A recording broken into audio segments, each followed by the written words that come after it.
에 대한 이야기가 계속해서 나옵니다. 오늘 요아스 왕이 비참하게 죽게 됩니다. 요아스 왕이 자기가 왕이 있을 동안에 한 일은 다른 거 없습니다. 여호와의 성전을 재건하고 여호와의 성전을 보수하는 일에 최선을 다했습니다. 성전을 보수하다 중간에 어려움도 있었죠. 중간에 헌금을 착복하는 그런 일들이 있게 됩니다. 그래서 요아스는 그 착복하는 일 때문에 그 제사장 착복한 제사장들을 벌하지는 않았습니다. 오히려 재정이 다른 곳으로 사용되지 못하도록 헌금 시스템을 새롭게 개편을 하게 되죠. 재건하는 일에 최선을 다하고 또 성전을 보수하는 일에 최선을 다한 이유는 무엇이냐면은 여호와를 떠났던 이스라엘 백성이 다시금 하나님께 돌아오게 하기 위한 그런 계기를 만들기 위함이었습니다. 참 좋은 일 많이 했죠. 좋은 일 많이 했는데 문제는 요아스의 말년이 문제였습니다. 성전을 재건하는 모든 힘을 쏟았지만 요아스 자신의 신앙이 어땠는지를 한번 되돌아봐야 합니다. 겉으로는 성전이 참 아름답게 재건되고 보수가 되었지만은 요아스 내면의 신앙은 전혀 자라지 않았던 것 같습니다. 우리도 마찬가지죠. 우리의 신앙의 경륜이 아무리 좋아지고 우리의 신앙의 경륜이 아무리 나아진다 할지라도 신앙의 본질은 우리 내면이 여러분 변화되지 않으면은 우리 겉모습의 화려함은 오늘 요아스처럼 금방 무너지고 만다라는 이야기입니다. 오늘 말씀을 통하여서 유다 왕 요아스가 어떻게 무너져 가는지 그 과정을 한번 살펴보면서 우리는 과연 어떠한 신앙을 가지고 살아가고 있는가를 한번 점검해 보았으면 좋겠습니다. 먼저 9절 말씀을 한번 보시죠. 제사장 여호야다가 한 궤를 가져다가 그것의 뚜껑에 구멍을 뚫어 여호와의 전문 어기 오른쪽 곳 제단 옆에 두매 여호와의 성전을 가져가는 모든 은은 다 문을 지키는 제사장들이 그 궤에 넣었더라라고 말합니다. 성전 재건을 위한 요아스의 명령이 지켜지지 않았다고 지난주에 말씀을 드렸습니다. 헌금을 하면은 그 헌금을 가지고 성전 보수하는 데 사용되어야 되는데 제사장들이 중간에 다 가로챘다고 했죠. 가로채는 바람에 성전에 대한 그런 보수가 전혀 일어나지 않았습니다.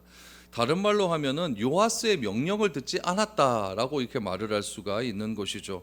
요아스가 7살 때 왕이 되지 않습니까? 근데 30살이 될 때까지 계속해서 그 성전 보수에 대한 이야기를 했는데 23년 동안 한 말이 전혀 지켜지지 않았다라는 것을 알게 됩니다. 요아스가 7살 때 왕이 되고 30살 때까지 여러분 누가 요아스의 뒤에서 나라를 다스렸냐면은 제사장 여호야다가 섭정을 하지 않았습니까? 그로 인해서 요 제사장들은 누구의 말을 들었냐면 요아스의 말은 듣지 않고 훨씬 더 권력이 있는 제사장 여호야다의 말만 더 많이 듣게 되었다라는 이야기죠. 그래서 성전으로 들어오는 헌금을 성전에 사용되는 것이 아니라 오히려 본인들의 생활비에 사용하는 일이 훨씬 더 많아지게 된 것입니다. 이런 사실을 요아스가 이제는 알게 된 것이죠. 그래서 제사장들에게 성전 재건을 위한 책무와 헌금 관리를 제사장에게 맡기지 않습니다. 본인이 직접 성전 재건을 위해서 헌금을 자기가 새로운 시스템을 개편하고자 라고 이야기를 했는데 그것을 어떻게 했냐면 9절 말씀해 보니까 한 궤를 가져다 놔요. 그러니까 우리 예배당에 들어올 때처럼 보면 헌금을 저 안에다 넣지 않습니까? 그런 궤를 하나 가져다 놓는 거예요. 딱 궤를 가져다 놓고 궤를 만들어서 과거에는 제사장에게 헌금을 이렇게 드렸다고 한다면은 이제는 어떻게 자기 본인이 직접 헌금함에 헌금할 수 있도록 그런 시스템을 만들어 놓게 되었습니다. 그래서 중간에 헌금이 사라지는 일이 없도록 그렇게 만들어 버린 것이죠. 그러면 헌금에 여러분 헌금이 자꾸 이게 들어오다 보면 헌금이 이제 가득 찰 것 아니겠습니까? 그 이후에 어떻게 처리를 했는가? 10절에서 12절 보십시오. 이에 그 궤 가운데 은이 많은 것을 보면 이제 은이 다 찼다는 얘기죠. 헌금이 다 차게 되면 왕의 서기와 대제사장이 올라와서 여호와의 성전에 있는 대로 그 은을 계산하여 봉하고 그 달아본 은을 일하는 자 곧 여호와의 성전을 맡은 자의 손에 넘기면 그들은 또 여호와의 성전을 수리하는 목수와 건축하는 자들에게 주고 또 미장이와 석수에게 주고 또 여호와의 성전 파손한 데를 수리할 제목과 다듬은 돌을 사게 하며 그 성전을 수리할 모든 물건을 위하여 쓰게 하였으되라고 얘기하죠. 그러니까 이렇게 되는 거예요. 이제 헌금함에 헌금이 다 찬 거죠. 그러면 누가 옵니까? 왕의 서기와 대제사장이 직접 헌금을 계수하기 시작을 하는 겁니다. 헌금을 계수해서 그걸 어떻게 했느냐? 계수한 헌금을 여호와의 성전을 수리하는 감독관이 있지 않습니까?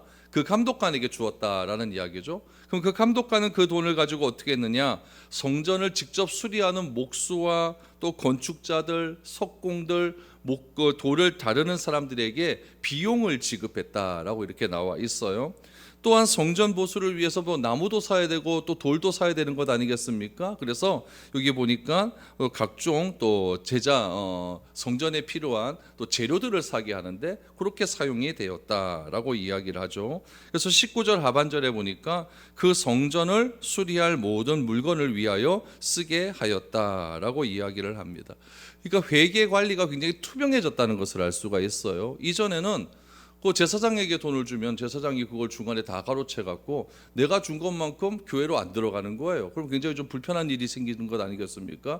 이제는 그렇게 하지 않고 제사장이 중간에 가로채지 못하도록 헌금에다 직접 헌금을 하면은 그걸 잘 놔뒀다가 왕의 서기와 제사장들이 와서 그 앞에서 딱 계수를 한다고 난 다음에 누구에게 주었다? 성전 건축을 감독하는 감독자에게 직접 주어서 그 감독자가 또 인부들에게 돈을 주고 또 여러 가지 성전에 필요한 재료들을 구입하게 하였다라고 이렇게 시스템을 바꾸게 되었습니다. 여러분 그 교회에서 사용되는 이게 헌금의 흐름이 굉장히 투명해지니까 여러분 15절 말씀해 보니까 어떻게 결과가 나오냐면은 또 그 은을 받아 일꾼에게 주는 사람들과 회개하지 아니하였으니 이는 그들이 성실히 일을 하였음이라라고 말합니다. 그러니까 재정이 투명하게 집행이 되다 보니까 별도의 회개 장부나 감사가 필요하지 않게 되었다라고 이야기를 하죠. 그러니까 감사를 하지 않아도 될 정도로 헌금의 사용터가 굉장히 투명하게 되었다라고 이야기를 하고 있습니다. 여러분 여기서 우리가 참된 믿음이 무엇인지를 우리가 생각을 해 보아야 합니다. 우리는 그렇게 생각을 해요. 성전에서 일하는 제사장과 일반 성도들 중에서 누가 더 믿음이 큰가라고 생각할 때 보통 누가 더 믿음이 큰 것 같습니까? 성전에서 하루 종일 하나님의 일을 하고 하나님의 성전을 관리하는 그분들이 더 우리 믿음이 더 큰 것으로 생각하지 않습니까? 그런데 오늘 본문 말씀에 보니까 성전에서 일하는 제사장들은 헌금을 다 자기가 가로챘죠, 그렇죠? 가로채고. 그러나 성도들은 어떻게 했습니까? 자원하는 마음으로 헌금하고 헌금의 흐름을 잘 관리하고 자금의 흐름도 투명하고 성실하게 관리하지 않았습니까? 그러니까 이런 것들을 보아서 제사장들의 믿음보다도 누구의 믿음이 더 컸다는 것을 알 수가 있어요. 성도들의 믿음이 훨씬 더 컸다는 것을 알 수가 있는 것입니다. 그러니까 성도들은 자원하는 심령과 또한 성실함이 순조로운 일을 처리할 수 있게 되는 그런 일들을 보게 되는 것입니다. 그러므로 이런 믿음이라는 것은 다른 게 아니에요. 믿음이라는 것은 성실함, 진실함, 신실함으로 정리가 될 수가 있고 이 성실함과 진실함과 신실함이 우리가 일을 하는 태도다라는 것을 알 수가 있는 것이죠. 교회에서도 우리가 여러 가지 일을 할 때도 성실함, 신실함, 진실함으로 일을 해야 되는 것이고 사회에서 하나님께서 우리에게 주신 직장에서도 일을 할 때도 성실함과 진실함과 신실함으로 일을 할 때 우리의 믿음이 그 안에서 여러분 드러날 수가 있는 것이지 다른 것에서 드러나는 것은 아니다라는 이야기예요. 여러분 이렇게 성실하고 진실하고 여러분 신실하게 그렇게 일을 하면 좋은데 오늘날 교회의 문제점들이 다 어디서 터져 나옵니까? 교회 안에서 사용되는 재정의 흐름이 다 불투명하기 때문에 다 교회가 문제가 되는 것 아니겠습니까?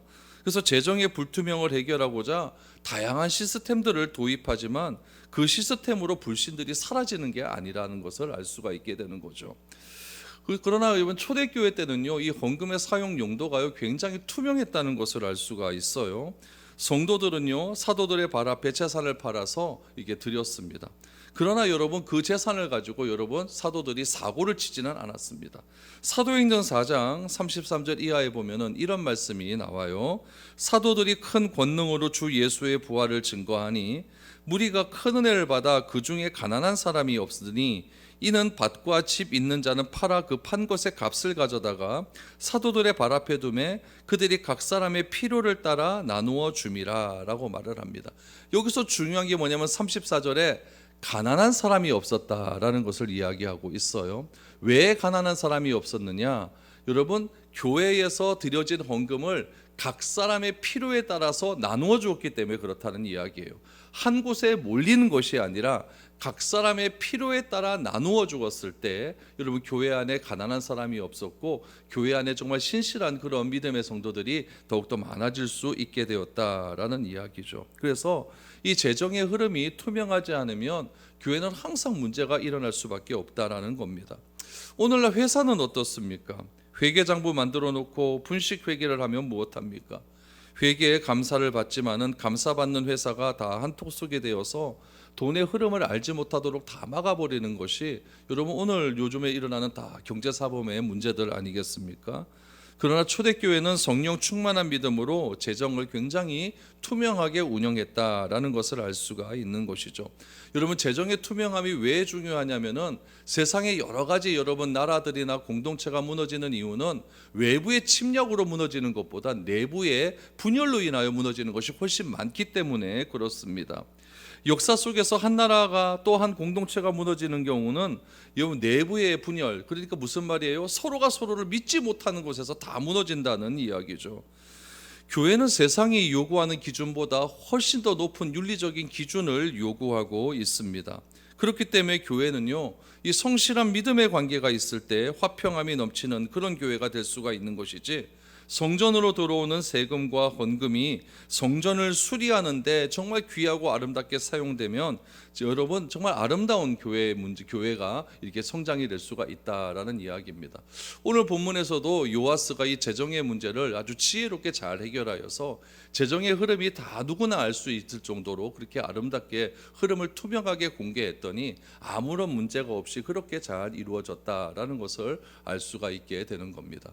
그럼 여기서 또 하나 문제가 발생을 해요. 어떤 문제가 발생하냐면은 과거에는 여러분 교회로 들어가는 여러 가지 헌금을 가지고 제사장의 생활비로도 좀 사용이 됐거든요. 그런데 지금은 어떻게 됩니까? 교회로 들어오는 모든 헌금이 다 어디로 사용돼요?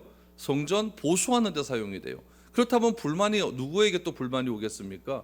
제사장들은 생활비가 없는 거예요. 그럼 그 생활비를 어떻게 마련하느냐? 오늘 16절 말씀해 보니까 요아스가 그것도 알고 제사장들의 생활비를 이렇게 해주게 되죠. 16절 보세요. 속건제의 은과 속죄제의 은은 여호와의 성전에 드리지 아니하고 제사장에게 돌렸더라라고 이야기를 하죠. 그래서 다른 모든 헌금들은 성전 보수하는 데 사용하고 딱 두 가지의 제사에서 드려지는 헌금, 그러니까 속건제와 속죄제. 속건제는 뭐냐면은 성전에 있는 기물에 대해서 내가 뭐 잘못했을 때 드려지는 헌금이거든요. 거기에 드려지는 헌금과 내가 무슨 죄를 지었을 때 드려지는 헌금, 이 속죄제의 헌금은 누구를 위해서? 제사장의 생활비로 사용하라고 이게 떼어 주었다라고 이야기를 하는 것입니다. 그러니까 1차 성전을 보수할 때 실패한 원인을 요아스가 정확하게 짚은 거예요. 두 번 다시 이런 실패를 하지 않도록 자기를 성찰을 하고 그래서 더 성공적으로 성전이 보수될 수 있도록 그렇게 잘 기획을 하게 되었다라는 이야기죠. 그래서 교회에서 봉사하는, 성전에서 봉사하는 제사장들도 생활하는데 어려움이 없도록 한 것입니다. 이렇게 들이 성전 보수가 잘 되었어요. 성전의 수리가 마무리되었어요. 근데 여러분 문제가 어떻게 되느냐? 항상 여러분 문제는 좋은 일이 있고 난 다음에 항상 문제가 발생하게 돼요. 성전 보수가 딱 끝났어요. 그 다음에 여러분 어떤 일이 일어나냐면은 오늘 열왕기 하에는 나타나지 않는데 열왕기 하와 똑같은 본문이 쓰여져 있는 역대하 24장에 보면은 성전 보수 이후의 상황이 나오게 됩니다. 어떤 일이 일어났느냐? 여호야다가 죽게 됩니다. 그동안 요아스의 뒤를 누가 봐줬어요? 여호야다가 봐줬잖아요. 근데 여호야다가 딱 죽게 돼요. 역대하 24장 2절을 보십시오. 제사장 여호야다가 세상에 사는 모든 날에 요아스가 여호와 보시기에 정직하게 행하였으되라고 이야기를 해요. 여러분 요아스에게 있어서 여호야다는요 멘토였습니다. 영적인 스승이었어요. 또 자기 목숨을 구해준 사람 아니었습니까? 우리가 신앙생활을 할 때도 좋든지 싫든지 간에 교회 안에서 다 영향을 받고 삽니다. 또 영향을 주고 살아가게 되죠. 저도 가만히 생각해 보면 교회 생활하면서 누군가로부터 영향을 받았습니다. 또 저에게 또 영향을 또 받은 사람도 있겠죠. 그러니까 다 나도 모르는 사이에 교회 안에서 다 영향력을 주고받고 그렇게 살아가고 있다라는 이야기죠. 근데 중요한 것은 무엇이냐면은 한 사람을 통해서 많은 사람이 좋은 길로도 갈 수가 있고 한 사람을 통해서 그 사람이 나쁜 길로도 갈 수 있다는 것을 알아야 됩니다. 좋은 영향을 받았으면 그 영향을 받은 그것을 가지고 내가 더 나은 신앙생활을 하면 내가 좋은 길로 갈 수가 있는데, 계속해서 그 사람만 의존하게 돼버리면은 여러분 굉장히 안 좋은 길로 빠져나갈 수가 있다라는 이야기죠. 요아스는요, 여호야다로부터 너무 많은 영향을 받았습니다. 여러분 평생을 여호야다 밑에서 자라지 않았습니까? 그런데 여호야다가 죽었어요. 죽고 난 뒤에 어떤 일이 일어났는지 보시기 바랍니다. 역대하 24장 17절 18절입니다. 여호야다가 죽고 난 다음에 이런 일이 일어났어요. 여호야다가 죽은 후에 유다 방백들이 와서 왕에게 절하며 왕이 그들의 말을 듣고 그의 조상들의 하나님 여호와의 전을 버리고 아세라 목상과 우상을 섬겼으므로 그 죄로 말미암아 진노가 유다와 예루살렘에 임하니라라고 이야기를 합니다. 여기서 중요한 것은 무엇이냐면은 여호야다가 죽은 다음에 누가 옵니까? 유다의 방백들이 왕에게 절을 하는 거예요. 절을 한다는 것은 충성을 맹세하는 거죠. 그러면서 뭐라고 이야기하느냐? 우리가 아세라 신상에게 절을 해야 됩니다 라고 이렇게 이야기를 하기 시작을 하는 거예요. 그러면 요아스가 여호야다가 살아있었을 때는 이런 일들이 전혀 없었지 않았습니까? 그런데 여호야다가 죽자마자 요아스에게 와서 유다 방백들이 아세라를 섬겨야 됩니다 라고 했더니 바로 여러분 이 요아스가 어떻게 행합니까? 그들의 말을 듣고 오라고 해요. 그들의 말을 듣고. 저는 여기서 좀 주목했던 게 뭐냐면은 17절에 유다의 방백들이 와서 왕에게 절함에 그들의 말을 듣고, 여기에 주목을 했어요. 그러니까 누군가로부터 내가 절을 받는다라고 하는 것은 내가 높아진다는 의미거든요. 절대적인 권력을 갖게 된다는 얘기거든요. 그런데 요아스가 여호야다가 살아 있었을 때도 절은 했을 거예요. 그러나 절을 한 사람은 누구를 보고 절을 했겠습니까? 요아스가 아니라 여호야다를 보고 절을 하는 거예요. 그런데 여호야다가 죽고 난 다음에 이제 절을 받는 대상은 누구밖에 없는 거예요? 나밖에 없는 거죠. 나한테 다 절을 하는 겁니다. 나에게 다 충성을 맹세하는 거예요. 그러면서 뭐라고 이야기하느냐? 이제는 아세라를 섬겨야 됩니다 라고 이야기를 했더니 이 요아스가 그냥 유다의 방백들의 말을 듣고 그들과 어울리기를 시작을 하는 것입니다. 거짓말처럼 하나님을 버려버려요. 그러면서 요아스는 우상 숭배를 적극적으로 지원하기를 시작을 합니다. 여러분 어떻게 이런 일이 일어날 수가 있었을까요? 여러분 그 요아스가 성전 보수하고 성전 재건한다고 얼마나 애를 써서, 이건 어떻게 보면 종교개혁을 일으킨 일이거든요. 종교개혁을 일으켰던 요아스가 여호야다 한 명 죽었다고 어떻게 이렇게 변할 수가 있었겠습니까? 여기서 여러분 알 수 있는 것은 무엇이냐면요, 요아스는요 자신의 삶에 많은 영향력을 끼친 사람은 제사장 여호야다였어요. 그러나 여호야다의 가르침대로 살기는 살았지만 그 가르침을 내 것으로 흡수하지는 않았던 것 같습니다. 누구나 실수는 할 수가 있겠죠. 그러나 그 실수가 반복되어서는 안 되는 것 아니겠습니까? 실수를 통해서 나 자신을 반복해서 여러분 잘못을 해서는 안 되는 거예요. 그러나 요아스는요 눈에 보이는 여호야다만 바라본 거예요. 내가 뭐 실수하면 누가 다 해결해줘요? 여호야다가 다 해결해주는 거예요. 내가 실수하면 여호야다가 다 해결해주고 여호야다가 어떻게 하라고 다 지시까지 다 해주는 거죠. 그러면 요아스는 어떻게 합니까? 여호야다의 말대로 따라하기만 하면 모든 것이 다 해결이 되었다라는 이야기죠.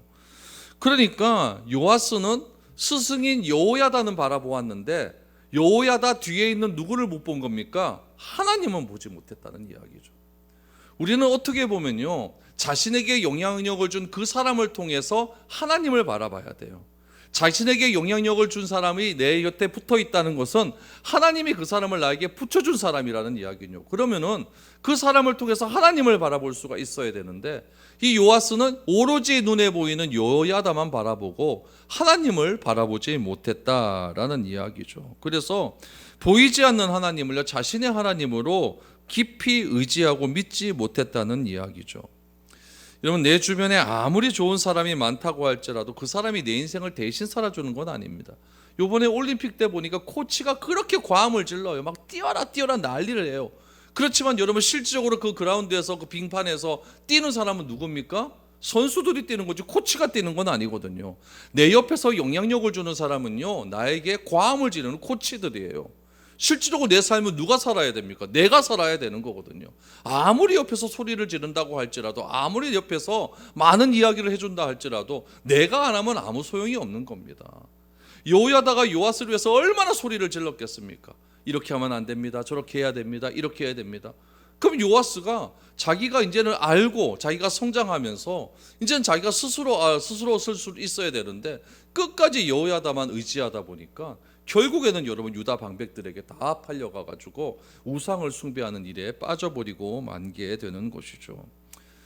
여러분 이렇게 우상 숭배를 한 요아스를 향하여서 하나님께서 사람을 보내주십니다. 그 사람이 누구냐면은 여호야다의 아들 스가랴를 보내줍니다. 스가랴가 성경에 나오는 그 선지자 스가랴가 아닙니다.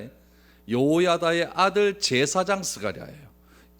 제사장은 세습이 되잖아요, 그렇죠? 그러니까 여호야다가 죽으니까 그 뒤를 이어서 아들 스가랴 제사장이 그 제사장을 직을 맡게 됩니다.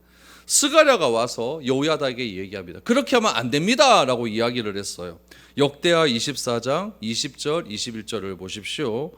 이에 하나님의 영이 제사장 여호야다의 아들 스가랴를 감동시키심에 그가 백성 앞에 높이 서서 그들에게 이르되 하나님이 이같이 말씀하시기를 너희가 어찌하여 여호와의 명령을 거역하여 스스로 형통하지 못하게 하느냐 하셨나니 너희가 여호와를 버렸으므로 여호와께서도 너희를 버리셨느니라 하나 무리가 함께 꾀하고 왕의 명령을 따라 그를 여호와의 전 뜰 안에서 돌로 쳐 죽였더라라고 말합니다. 자기에게 쓴소리했다고 스가랴 제사장을요 돌로 쳐 죽입니다. 어디서 죽였어요? 여호와의 전 뜰. 여호와의 전은요 피를 보이면 안 되는 곳이에요. 근데 여호와의 전 뜰에서 자기에게 쓴소리 한다고 여러분 스가랴 제사장을요 뭘로 쳐 죽입니까? 돌로 쳐 죽였다라고 그렇게 이야기를 하고 있는 것이죠. 스가랴 제사장이요 죽으면서 이렇게 하나님께 기도를 합니다. 역대하 24장 22절을 보십시오. 이렇게 기도하고 죽어요. 요아스 왕이 이와 같이 스가랴의 아버지 여호야다가 베푼 은혜를 기억하지 아니하고 그의 아들을 죽이니 그가 죽을 때에 이르되 여호와는 감찰하시고 신원하여 주옵소서 하니라라고. 감찰하시고 무슨 말입니까? 보시고 신원하여 주옵소서, 이 원통함을 갚아 주옵소서라고 기도하고 그렇게 죽었습니다. 그 기도를 하나님이 들으셨을까요? 안 들으셨을까요? 듣습니다. 그리고 오늘 본문 말씀에 여러분 17절 이야기가 나오는 거예요. 그때에 나오죠. 그때에 스가랴 제사장이 죽고 하나님께 기도한 그 이후에 그때에 하나님께서 어느 나라를 보내십니까? 아람이라고 하는 나라를 유다에게 침공하게 하십니다. 여러분 17절 이하를 보십시오. 그때에 아람 왕 하사엘이 올라와서 가드를 쳐서 점령하고 예루살렘을 향하여 올라오고자 하므로 유다의 왕 요아스가 그의 조상들 유다 왕 여호사밧과 여호람과 아하시아가 구별하여 드린 모든 성물과 자기가 구별하여 드린 성물과 여호와의 성전 곡간과 왕궁에 있는 금을 다 가져다가 아람 왕 하사엘에게 보냈더니 하사엘이 예루살렘에서 떠나갔더라라고 말합니다. 아람의 침공이 결코 우연한 일이 아니에요. 역대하 24장에 보면 아람 왕이요 이스라엘을 침범했을 때 몇 명을 들고 하냐면 적은 수의 군대가 침공했다 이렇게 얘기해요. 그러니까 많은 군대가 침공한 거 아니에요. 적은 수의 군대가 침공했는데 그럼에도 불구하고 유다가 아람에게 패배하고 맙니다. 여러분 왜냐하면 유다가 하나님을 버렸기 때문에 그래요. 우리 스가랴 제사장이 뭐라고 이야기합니까? 너희가 하나님을 버렸기 때문에 하나님도 너희를 버렸다라고 말하지 않습니까? 여러분 적이 강하기 때문에 내가 지는 것이 아니라 내가 약하면 패배하게 되어 있는 거예요. 내가 적보다 강하면 내가 이길 수 있는 것 아닙니까? 그런데 항상 우리는 어떻게 이야기합니까? 상대방이 나보다 강하기 때문에 내가 졌다라고 말하지 않습니까? 그러나 내가 강하면 이길 수가 있는 거예요. 오늘 본문 말씀 속에서도 아람은 적은 수의 군대가 쳐들어왔어요. 그럼에도 불구하고 유다가 질 수밖에 없었던 이유는 뭐냐면은 그 적은 수의 군대마저도 이길 수 있는 힘이 없었기 때문에 그렇습니다. 왜요? 하나님을 버렸기 때문에 그렇다라는 이야기죠. 엘리사가 여러분 과거에 아람 왕 오늘 하사엘 나오죠. 하사엘에게 기름을 부으면서 뭐라고 이야기를 합니까? 하사엘이 평생토록 너희를 괴롭게 할 것이다 라고 그렇게 예언하지 않았습니까? 지금 그 일이 그대로 지금 이루어지고 있는 거예요. 이때라도 여러분 요아스가 정신 차려서 하나님께 구해야만 했습니다. 그런데 요아스가 자신의 닥친 그 문제를 해결하는 방법이 무엇인지 아십니까? 오늘 보면 18절 말씀해 보니까 뇌물을 씁니다. 뇌물을 쓰는데 그 뇌물을 어떤 뇌물로 드리느냐? 자기의 선조 왕 때부터 하나님께 드렸던 그 헌금을 가지고 뇌물을 써버리는 거예요. 얼마나 기가 막힌 일입니까? 헌금이 잘못 쓰여졌다고 헌금 체제 개편을, 시스템을 완전히 개편했던 그런 요아스가 이제는 자기에게 문제가 생겼다고 하나님께 드려진 자기 조상 대대로부터 드려진 그 성전의 예물을 들고 와서 아람왕 하사엘에게 줘버리면서 우리를 구해 주십시오라고 그렇게 말하는 아주 비열한 일들을 보게 되는 것 아니겠습니까? 얼마나 여러분 비열해집니까? 예수 믿는 사람이요. 얼마나 비열해집니까? 정말 비굴한 그런 요아스의 모습을 보게 되는 거죠. 마지막은 요아스가 어떻게 죽게 됩니까? 20절 이하를 보십시오. 요아스의 신복들이 일어나 반역하여 실라로 내려가는 길가에 밀로의 궁에서 그를 죽였고 그를 쳐서 죽인 신복은 시므아스의 아들 요사갈과 소만의 아들 여호사바드였더라. 그는 다윗성에 그의 조상들과 함께 장사되고 그의 아들 아마샤가 그를 대신하여 왕이 되니라. 요아스의 신복들이 일어나 쿠데타를 일으켰어요.